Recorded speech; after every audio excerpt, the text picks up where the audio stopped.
And we're up to 3 giant scoops. Twice a day now. There you go. The lid back on, keep our rodent friends out. Let's go feed those babies. A little warmer today.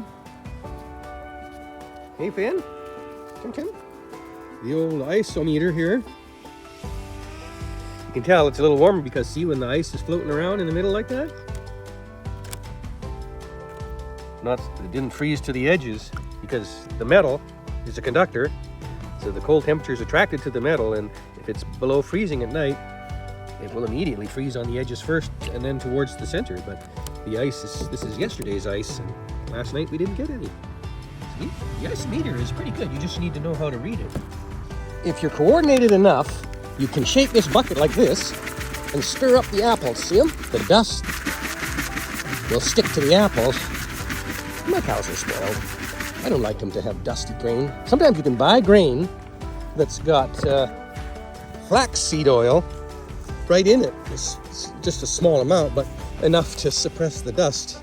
And it's good for cows too. There we go. Morning, babies. Are you ready for breakfast? Oh, you don't have to call them now. They hear the door to the house shut and they beat me to the trough. Morning, Cujo. Are you handsome? Yeah. Let's get this grain going. Come on. Now, I'm gonna try to prop you guys up on this fence post. And if you fall off, you might get licked by a cow.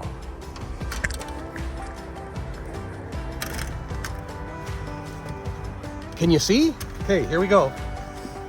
Watch out, Coach.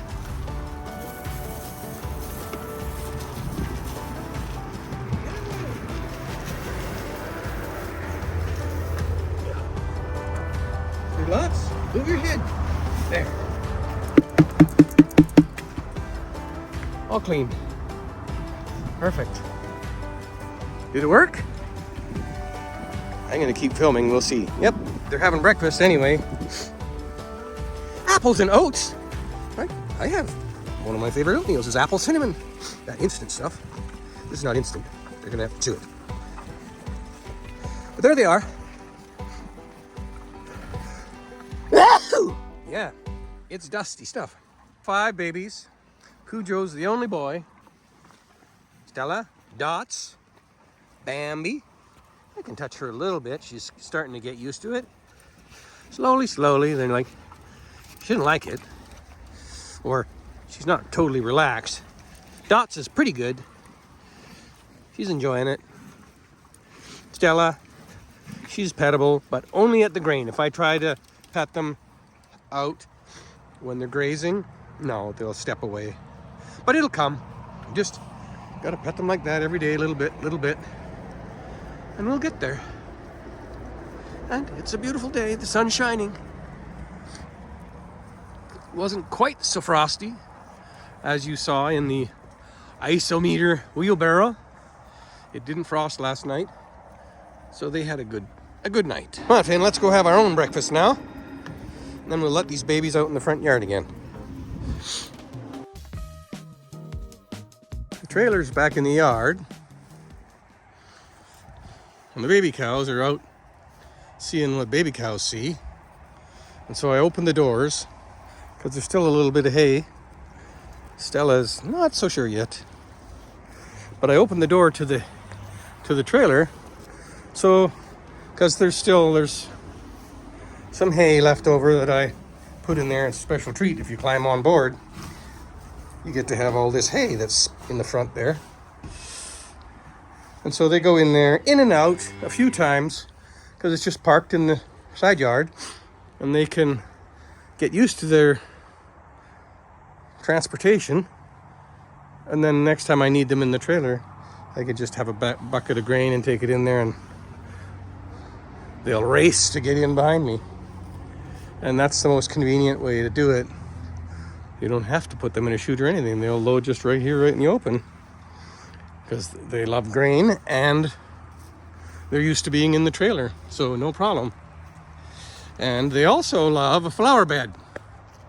You little monkeys. Hey. They have absolutely stripped it. So much for the sweet peas.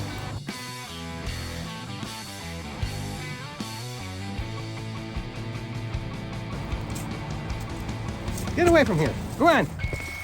Little brats. Shoo. Yeah, that's the best way to go through. You're bad.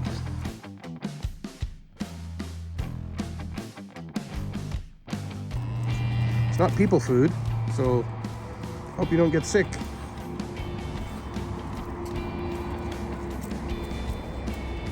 Stella. Bad. You're an instigator. That's what you are. Yeah. You'll have to change your name back to Blue Nose. Go on. Psst. Get him out, Finn. That's a boy. Good job.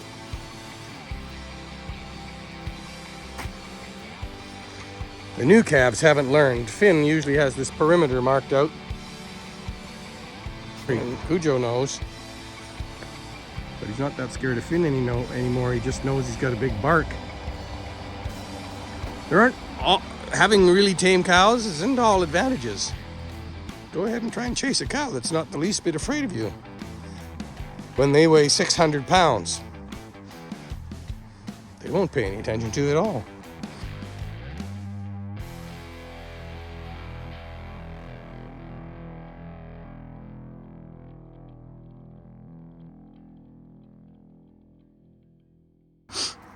Stella's decided she likes wheelbarrow water better than blue tub water. And that's okay. Bambi is... I've petted Stella. While she's got her head in the grain, I can pat her. Get this cow! That's a boy. Okay. The last of the sweet peas out of the flower garden. Down the hatch. Dots has got it. And she's not sharing. You guys go down. There's down in this little valley thing, there's gobs of clover and stuff. They're just bored and looking for trouble, which is not uncommon for calves. It can be a little bit troublesome. Come on, get down there. Come on, get down there. Shush.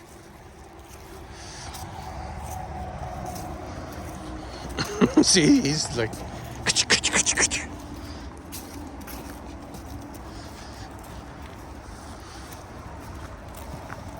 There they go.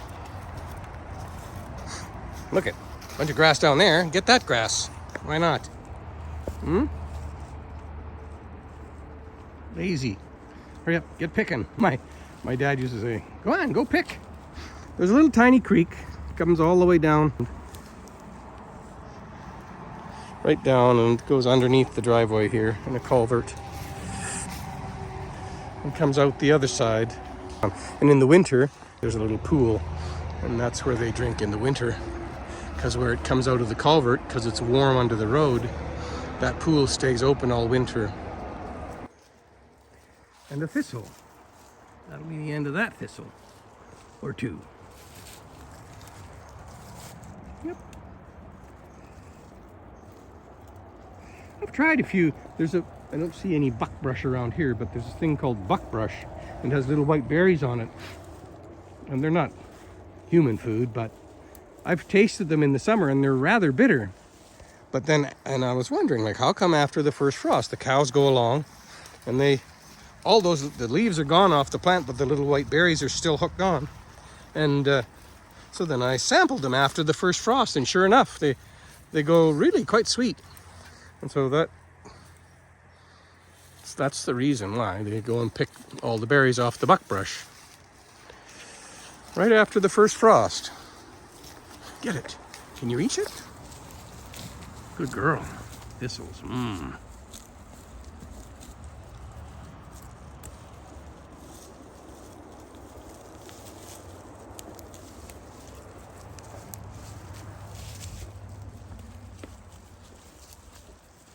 Is it yummy?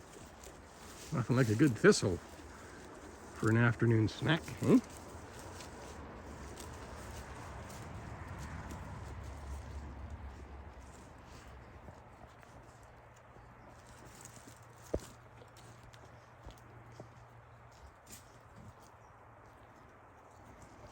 You can see this little creek, how much water runs in it.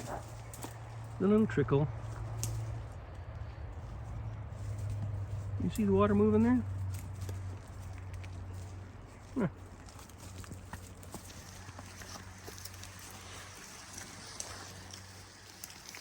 Herd animals, you watch, they'll all stick together. Oh, look at Stella, no problem. She brushed past me, tried to push me in the creek. So she's lost her fear of the two-leggeds. She's not so sure if she likes the scratching part, but that'll come. Her mom, Sophie, was a real snuggler.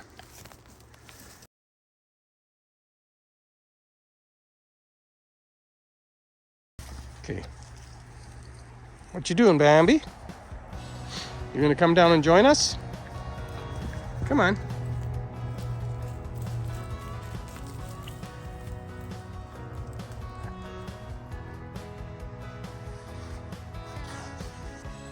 I call them monkeys for a very good reason.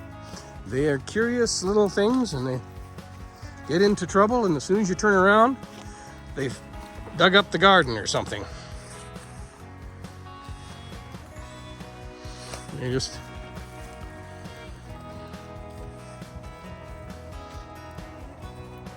as soon as they finish causing trouble there, they'll go find some more trouble somewhere else.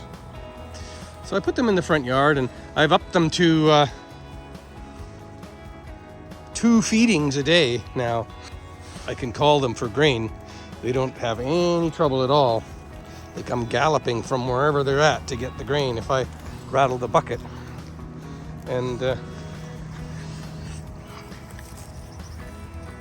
that's what I use to lure them back into their little calf pasture in the fall. I use this as, when I'm home, I let them out just to play with my cows, because that's what I do. Maybe you noticed. And I let them out and they trim it all up. And then in the springtime, there isn't a bunch of dead grass that you have to burn off or anything. It's all kind of mowed up. Says the guy with a bunch of sticks and brush laying around.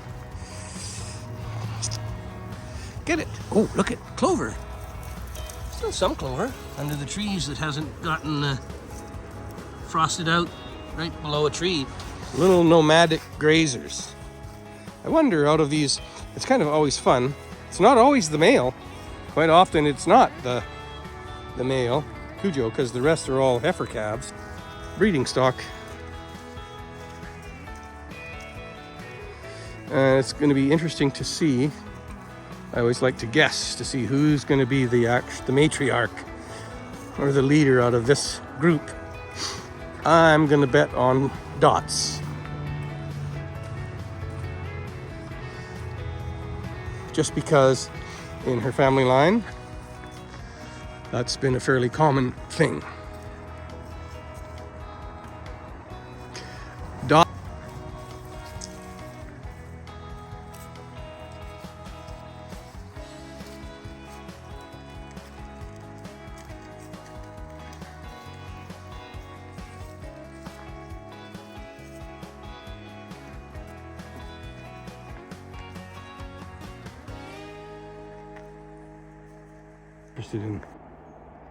They're not really interested in eating big amounts. They're more curious and exploring. That's what they're up to now.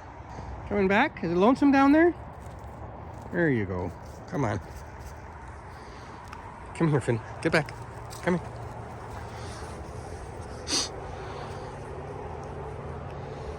A little snuggle? Huh? You want to scratch on the backside? Okay, here. She was rubbing on the tree the other day, and down here it gets itchy. On heifer calves, as they develop, it's a really good idea. And it's not hard to do. You just start, because they can't reach back here at all. And so you just start scratching them a little bit there. And trust me, when you have a heifer calf that's struggling giving birth, and she thinks that this is perfectly normal behavior for you to be back here messing around, You'll be glad that you spent the time to pet your cow back here, because then she won't have a problem when you're having to help her with birth. And if that's going to be a problem, the first time she calves, that's when the problem will arise. Unless later on, unless it's a mispresentation, breached or backwards or whatever the calf. But by then the cow's a bigger cow, and there's not likely a problem. People get in the habit of thinking that there's cows have birthing problems, because that's the only thing people ever film or talk about is, oh, the cow had a problem. But there are thousands and millions of cows that birth every year absolutely trouble-free. And so, what did you find, Dots? Something good? When I was a kid in grade school, this fence, it's a rustic centerpiece, let's call it that. But it used to go all the way down, right on the edge of this berm, went all the way down and up the other side to the barn. And this whole area here was a calf pasture. It was something to see. It sure was. When you keep your cows full, it seems to be like they eat less, right? What did they pick now? Probably maybe a shoebox full of grass each, and they're topped up looking for some more trouble. They're looking to, that's the thing about cows. When they chew their cud, they need to lay down. And so now they're looking for a spot. If I walk over towards her and call them back into their pasture where they're familiar, they'll come and find their lay down spot. Let's try it, just to see, as an experiment, live. Cowie cowies, come on. See if they'll come. Come on, cowies. Cowie cowies. Hey, cowie. Come on, babies. Hurry up. See? Look at this. Trained already. Isn't that cool? And it's just because when you call them, you better have something for them. It's got to be a positive situation. You call them and then do something mean to them, they're not going to come back next time, obviously. Come on, cowies. Let's go into your pasture. Come on, babies. Hurry up. Cujo. See if I don't fall over backwards, and you'll get to see a picture of the sky there. Here they come. Come on, babies. Good girls. And they're pretty sure, because I say that to them when I bring and put the grain in the trough. Cujo's going to go check the grain trough right away. Not even going to bother going in the pasture. See? He's checking from the other side. You should have a look at this now. Now that I've cleaned out the grain trough, they lick it clean.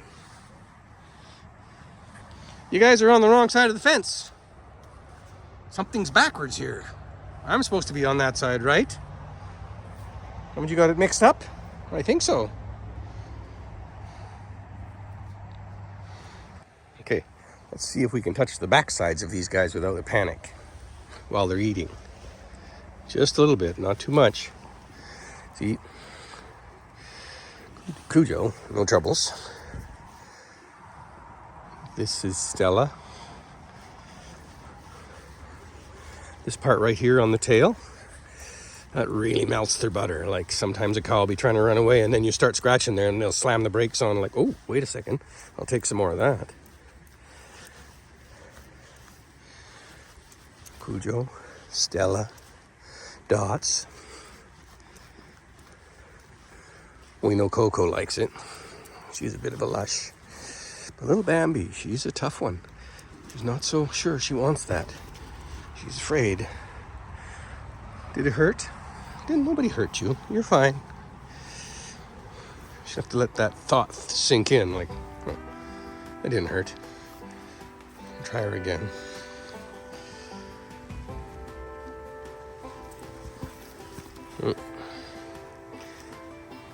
Maybe tomorrow. I don't know why she's so panicky. Stella took to it like Stella and Dots. Stella's a big girl. I think I lied to you guys. I think I said that she was Sophie's baby, and she's not. Stella is Sarah's baby. These ones over here, that's Cujo's sister. She looks like Cujo, doesn't she? And her mom. I think this is Sarah. Yep. That's Sarah.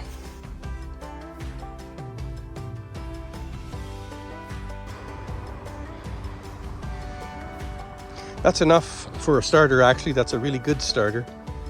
I wasn't expecting for it to be that well accepted.